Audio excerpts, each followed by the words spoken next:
शांति सागर जी की जानो परंपरा की गाथा, आचार्यों की परंपरा में सुन लो क्या है समाता। परंपरा जीवन दर्शन न हर कोई जी पाता, आओ बताएं किस किस साधु ने इस तप को साधा। आचार्य परंपरा, आचार्य परंपरा। इस कार्यक्रम के प्रसारण पुण्यार्जक हैं Kataria insurance brokers private limited. बीमा से संबंधित सभी प्रकार की सेवाओं के लिए अभी संपर्क करें। पॉलिसी लीडर, बीमा ही सुरक्षा है। Toll free number 180027098080। Mail support@policyleader.co.in। आचार्य परंपरा जीवन दर्शन, प्रथम पट्टाधीश आचार्य वीर सागर जी।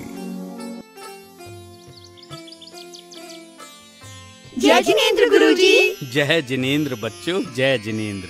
गुरुजी, अब आप हमें कौन सी कहानी सुनाएंगे? हाँ गुरुजी, शांति सागर जी महाराज की तो समाधि हो गई। आज हम आचार्य शांति सागर जी महाराज के प्रथम मुनि शिष्य आचार्य वीर सागर जी महाराज की कहानी सुनाएंगे। इन्हीं आचार्य वीर सागर जी महाराज को आचार्य शांति सागर जी महाराज ने अपना आचार्य पद सौंपा था। अच्छा, तो फिर उनकी कहानी सुनाइए ना गुरुजी। हाँ, सुनाता हूँ। वीर सागर जी महाराज के गृहस्थ का नाम हीरालाल था और उनका जन्म महाराष्ट्र के औरंगाबाद जिले के ईर ग्राम में हुआ था। जब हीरालाल युवा हुए तब एक दिन उनके माता पिता ने उनसे विवाह करने के लिए कहा।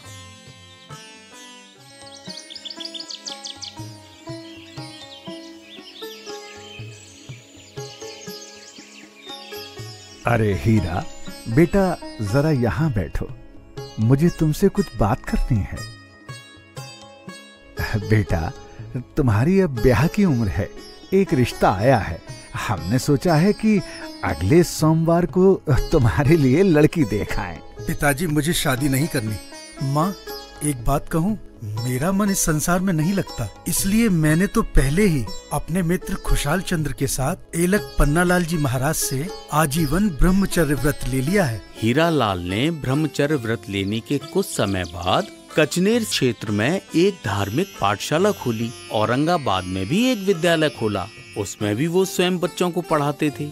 एक दिन वो और उनके मित्र खुशहाल चंद्र जी शांति सागर जी महाराज के दर्शन करने को नूर गए। गुरुवर, हमारी शंका ये है, क्या नग्न रहने से ही साधक की साधना पूरी होती है? क्या अपने चौथे काल के मुनियों के समान धूप में, सर्दी में, क्या नदी के किनारे भी तपस्या की है? भैया, एक बात बताइए, यदि हमने आम का बीज बोया है और पेड़ में अभी तक आम नहीं आए तो वो किसका पेड़ कहलाएगा? आम का पेड़ कहलाएगा।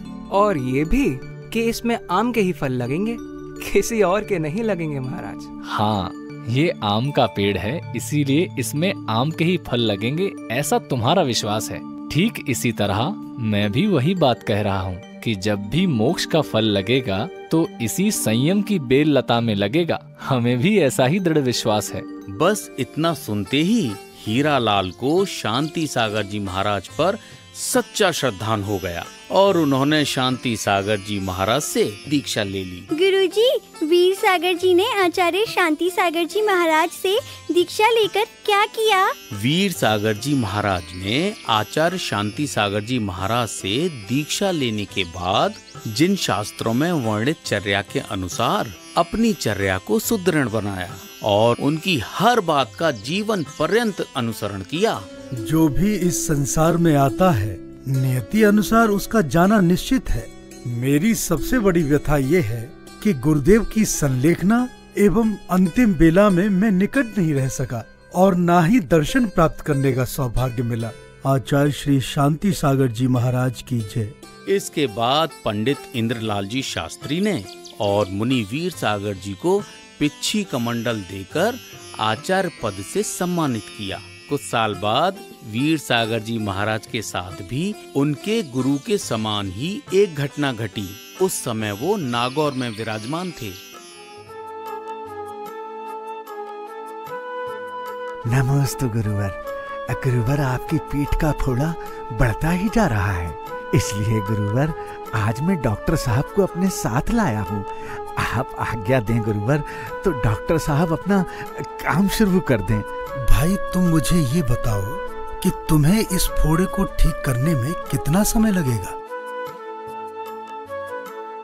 महाराज 1 घंटा तो साधारण सी बात है, लेकिन आपको बेहोश किए बिना इसका इलाज नहीं हो सकता। इलाज करते समय आपको बहुत पीड़ा होगी। भैया, जब हम अनादिकाल से जन्म मरण के घोर कष्ट सहन करते आ रहे हैं तो ये कष्ट कौन सा असह्य है? ऐसा करो, तुम यूं ही अपना इलाज शुरू कर दो।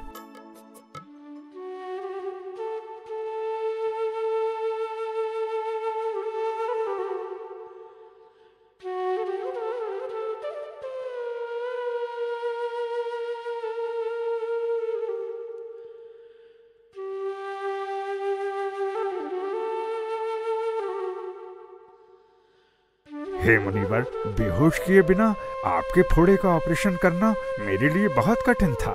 मैंने अपने चित्त को गुम्मटसार कर्मकांड में वर्णित कर्म के स्वरूप के चिंतन में लगा लिया था। इसी गणितीय विज्ञान में दर्द का एहसास ही नहीं हुआ।